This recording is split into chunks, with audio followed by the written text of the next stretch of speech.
আলাইকুম। নতুন একটি দিনে সবাইকে স্বাগতম। কেমন আছেন সবাই?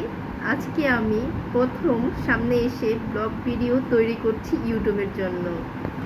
আমার নতুন চ্যানেল, সবাইকে আমার চ্যানেলে স্বাগতম। কারণ আমি প্রথম কাজ করছি ইউটিউব চ্যানেল নিয়ে। আমার যদি ভুল ভ্রান্তি হয়ে থাকে আপনারা ক্ষমার দৃষ্টিতে দেখবেন। কি রান্না করলাম? আজকে রান্না করেছি মুরগির মাংস।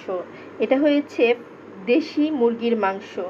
খেতে কিন্তু খুব স্বাদ হয়েছে, আর এখন অল্প আছে। সকালে আমরা নাস্তা খেয়েছি মুরগির মাংস। সকালের জন্য করেছিলাম পোলাওয়ের চাউলের সুগন্ধি খিচুড়ি। এই খিচুড়িটা ঘ্রাণ শুনলে পেট ভরে যায়। দেখেন কালারটা আর কেমন হয়েছে, সুন্দর খিচুড়ি। সবার খাওয়া শেষ, তাই বাটিতে বেড়ে রেখেছি। করেছিলাম সাথে শুটকির ভর্তা। শুটকির ভর্তা হলে তো আর কিছুই লাগে না, তাই না?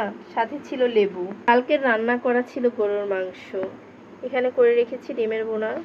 আর আজকে বিশাল বড় একটা দুর্ঘটনা হয়েছে। সেটা হয়েছে ইলিশ মাছ চুলায় দিয়ে ছেলেকে পড়াতে গিয়েছিলাম, সব ইলিশ মাছ একদম পুড়ে গেছে। উঠাতে নিয়ে ইলিশ মাছগুলো সব ভেঙে গেছে। মনটাই খারাপ হয়ে গেছে। একটা ইলিশ মাছ এখানে পুরাটা আছে। এই বড় বড় হাঁড়িতে রান্না করেছি, কিন্তু খাওয়া টাওয়া শেষ হলো। তারপর ছোট ছোট বাটিতে বেড়ে রেখেছি। ছেলের পরীক্ষা চলছে, এদিকে ছেলেকে পড়াচ্ছি। কি লিখছো? তাড়াতাড়ি করো, তাড়াতাড়ি লেখা শেষ করো। আর সাথে কাজও করছি।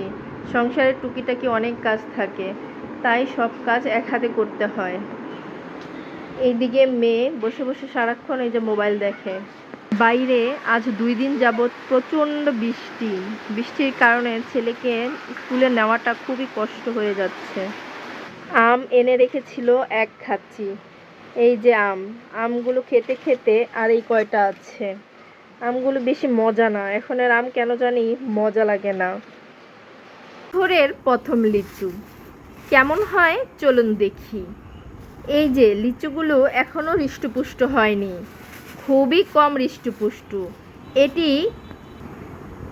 এই লিচুগুলো দেশি লিচু খেতে কিন্তু অতটা মজা না, কিন্তু ফরমালিন ছাড়া।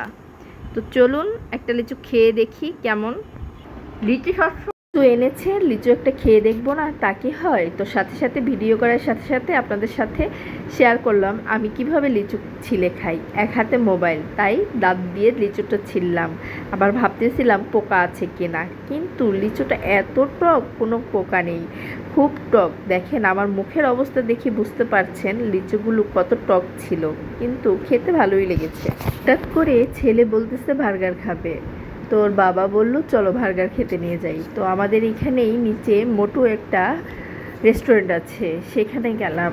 সেখানে গিয়ে বসে রইলাম খাবার অর্ডার করে। মেয়ে আমার সাথে বসেছে আর ছেলে বসেছে বাবার সাথে। সবসময় এমনটা হয়, মেয়ে আমার সাথে বসে আর ছেলে বাবার সাথে বসে। আমি জানতাম ছেলেরা মার পাগল, কিন্তু আমার ছেলে বাবার পাগল। যাই হোক, একজনের পাগল থাকলেই হয়, সমস্যা নাই। এখানে উনি যেখানেই যায় সেখানেই মোবাইল। প্রথমেই দিয়ে দিল 4টা ড্রিঙ্কস। ওনাদের প্রথমেই 4টা ড্রিঙ্কস। আমরা অর্ডার করেছিলাম মোটুতে এরকম 2টা প্যাকেজ, 2টা বার্গার, তারপর এখানে আছে চিকেন উইংস, 2টা মিট বক্স আর ফ্রেঞ্চ ফ্রাইস, সাথে আছে সস আর ম্যানোনিজ। খেতে কিন্তু বেশ দারুণ লাগে। এই যে 2টা প্লেটার হয়ে গেলে আমাদের হয়ে যায়। তো আমরা এখান থেকে খাওয়া দাওয়া করে বাসায় যাব। বাসায় অনেক কাজ রয়েছে, আর কোথাও ঘুরবো না, আজকে ডাইরেক্ট বাসায় চলে যাব। আমার চ্যানেলটি সাবস্ক্রাইব করে আমার পাশে থাকবেন।